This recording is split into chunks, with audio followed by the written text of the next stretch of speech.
What's up, everybody? It's your boy Discoveria. So when people think of China, what comes to mind? Maybe you're thinking of your parents yelling at you to finish your rice.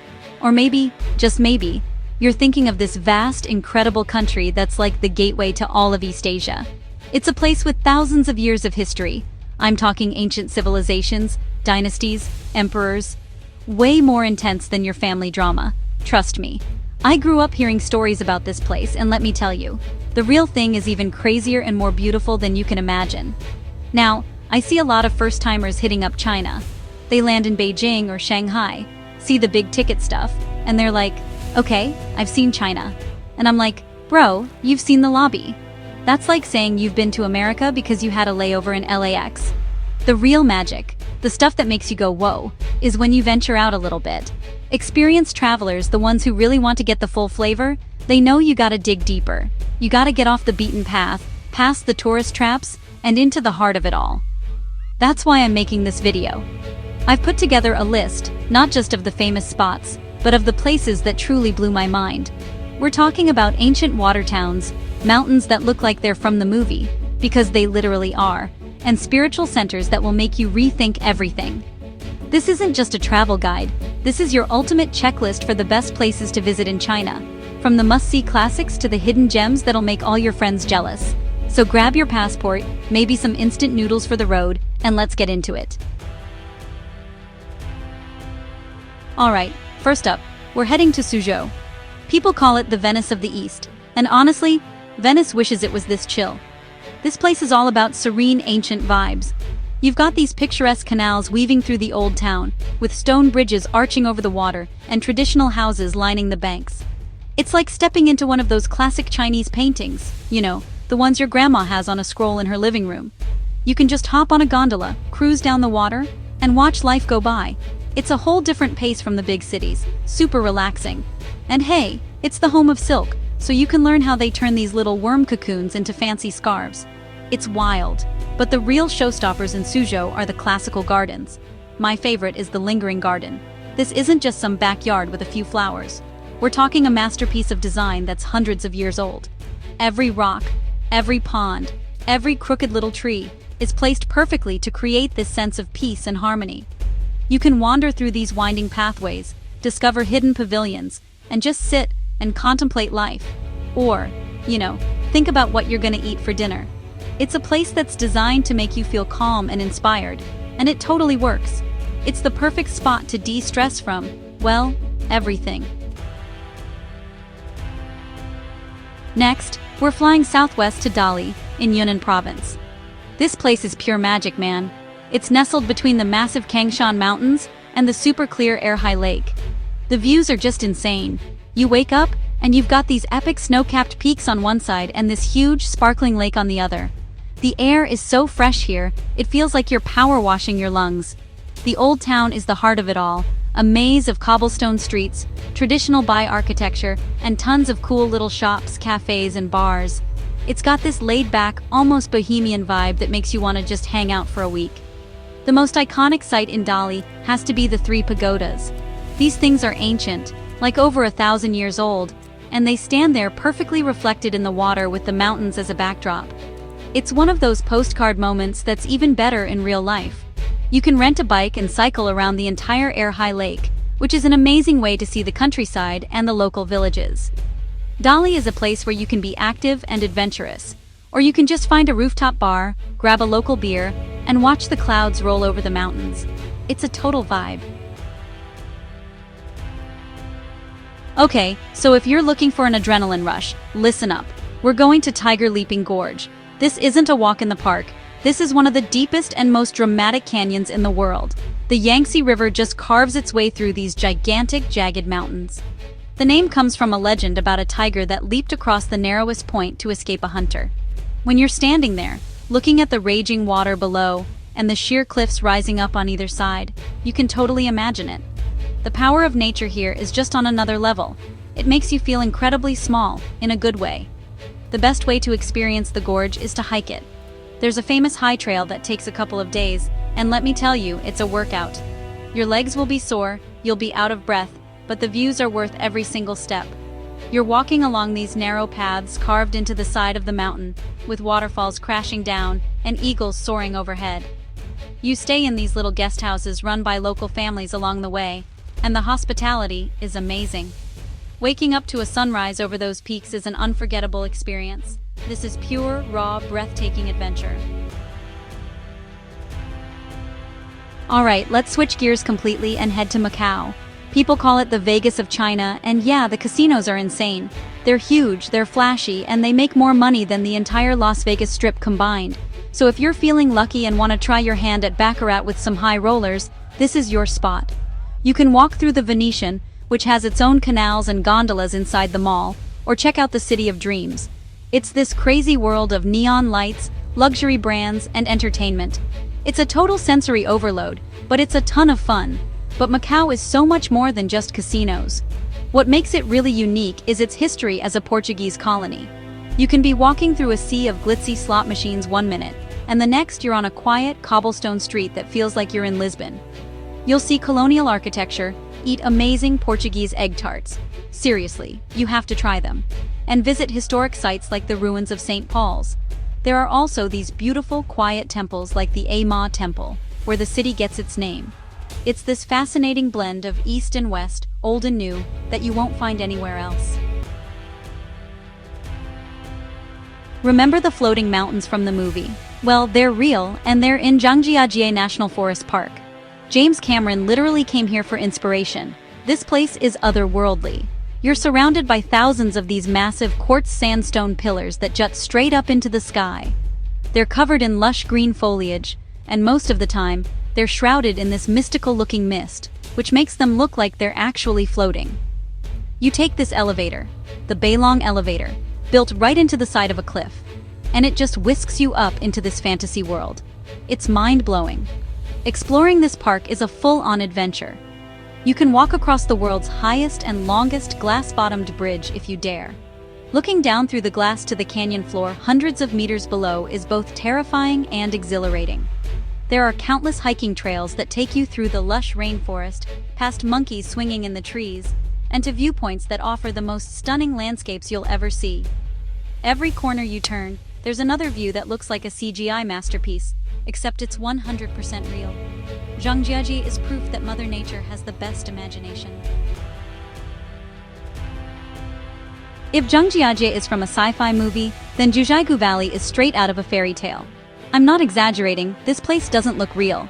The colors are so vivid, it's like someone turned the saturation up to 1000. You've got these crystal clear lakes that are the most insane shades of turquoise, blue, and green. The water is so pure you can see the ancient fallen trees lying perfectly preserved at the bottom. It's like looking into a giant gemstone. The lakes are all connected by these incredible rushing waterfalls that cascade down through the forest. It's absolutely magical. The valley is nestled high up in the mountains of Sichuan province, so you're surrounded by snow-capped peaks. In the autumn, the whole place just explodes with color. Red, orange, yellow leaves reflecting in the blue water. It's breathtaking. This area is also a nature reserve, home to rare wildlife like giant pandas and golden monkeys, though they're pretty shy, so you have to be lucky to spot them. You walk along these wooden boardwalks that take you from one stunning lake to the next, and each one is more beautiful than the last. Zhujiagu is so perfect it almost feels like a dream. There's an old Chinese saying, "Above there is heaven, on earth there are Suzhou and Hangzhou." We've already been to Suzhou, so now it's time for Heaven Part 2, Hangzhou. The entire city really revolves around the legendary West Lake. This isn't just a lake. It's the subject of countless poems, paintings, and love stories throughout Chinese history. It's this huge, beautiful body of water with pagodas, temples, and gardens dotted around its shores and on little islands. You can rent a boat and just drift, or walk across the causeways that divide the lake. It's incredibly romantic and poetic. But Hangzhou isn't just the lake. The surrounding hills are covered in tea farms, specifically the famous Longjing, or Dragon Well, green tea. You can hike up into the hills, visit a tea village, and see the farmers picking the leaves. You can even sit down at a traditional tea house, learn how to brew it properly, and just sip tea while looking out over the plantations. It's a super calming and authentic experience. The city also has these ancient Buddhist temples, like Lingyan Temple, tucked away in the forest. Hangzhou is a city that has this perfect balance of natural beauty, deep culture, and modern city life. So, if you've ever seen a picture of rural China on a postcard, it was probably taken in Yangzhou. This place is famous for its landscape, which is dominated by these incredible karst mountains. They're not like regular mountains. They're these steep, conical, almost cartoonish-looking hills that rise up from the flat rice paddies. It's a surreal and stunningly beautiful sight. The Li River winds its way through this landscape, and the classic way to see it is by taking a bamboo raft trip. You just lie back on the raft as a guide pulls you down the river, drifting past water buffalo, farmers in the fields, and that amazing scenery. Yangzhou has been a hotspot for backpackers and travelers for decades, and for good reason. It's got a super relaxed, friendly atmosphere. The main town has a street called West Street that's packed with guest houses, restaurants, and bars, so there's always something going on. But the real joy is getting out of town. You can rent a bicycle or an e-bike and just cruise through the countryside. You can cycle for hours along these little paths, through tiny villages, and get completely lost in the beauty of it all. It's the kind of place where you plan to stay for 3 days and end up staying for 2 weeks.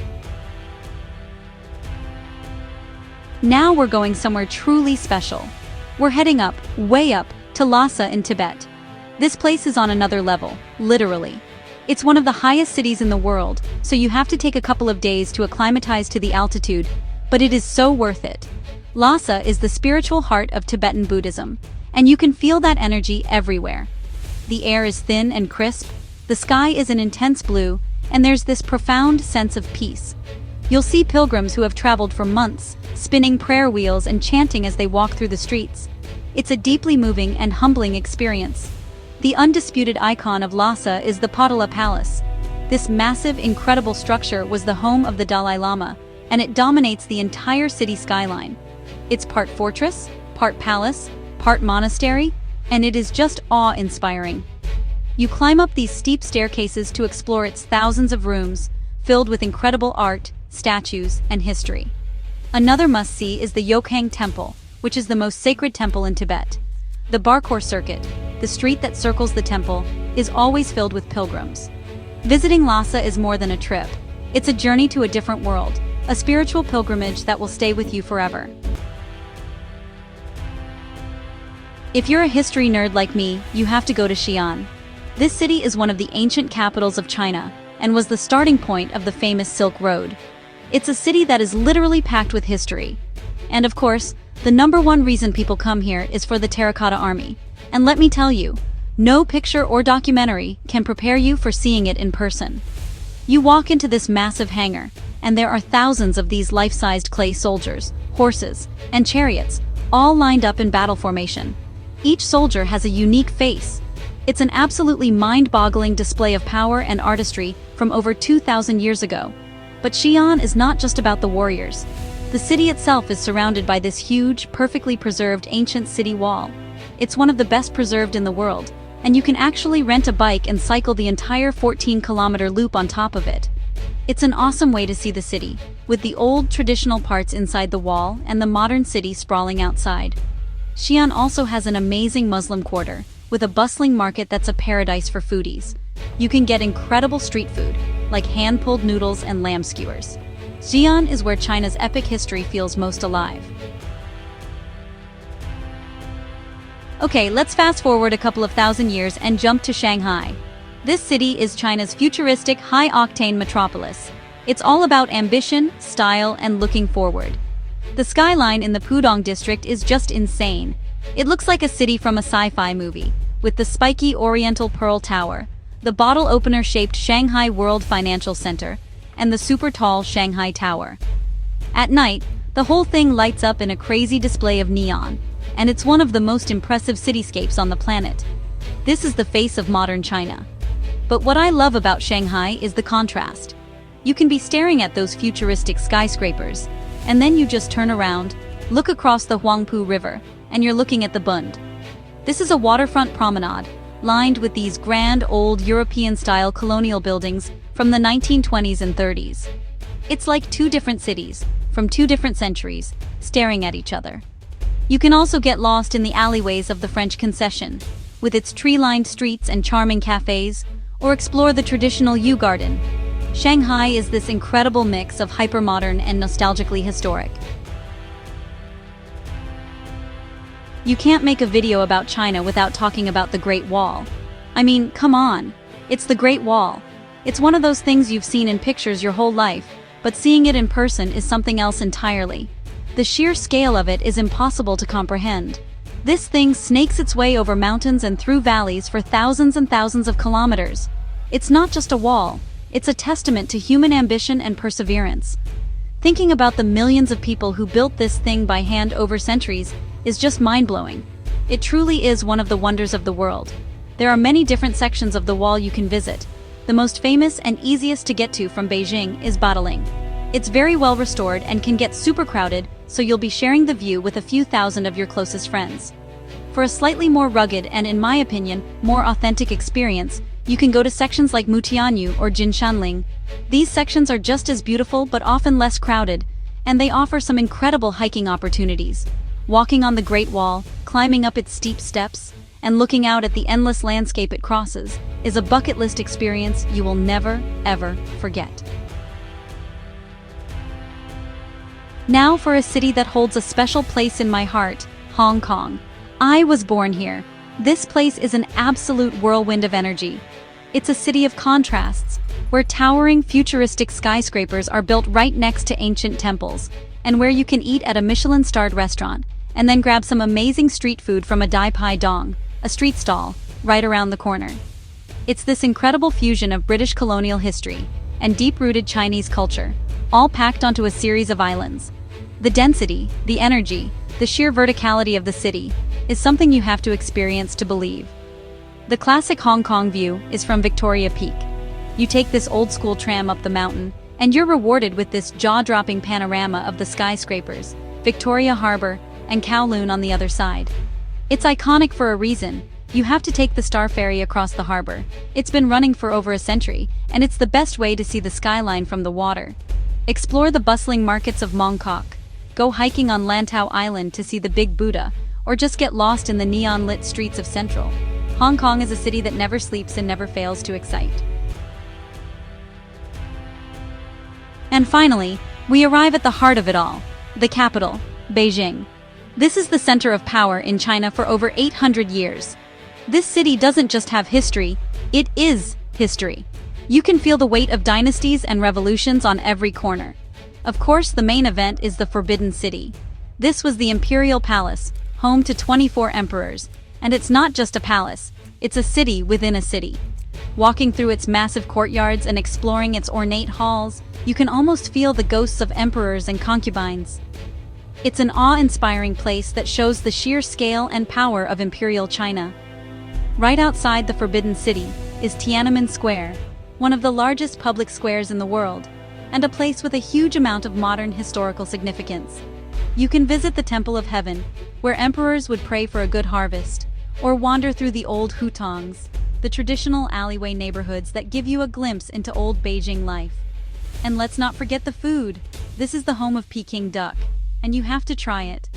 Beijing is the political and cultural core of the country, a city where you can stand in the footsteps of emperors and witness the making of modern history, all in one day. And there you have it, 14 incredible places to visit in China. We've gone from the canals of Suzhou to the mountains of Tibet, from the ancient terracotta army to the futuristic skyline of Shanghai.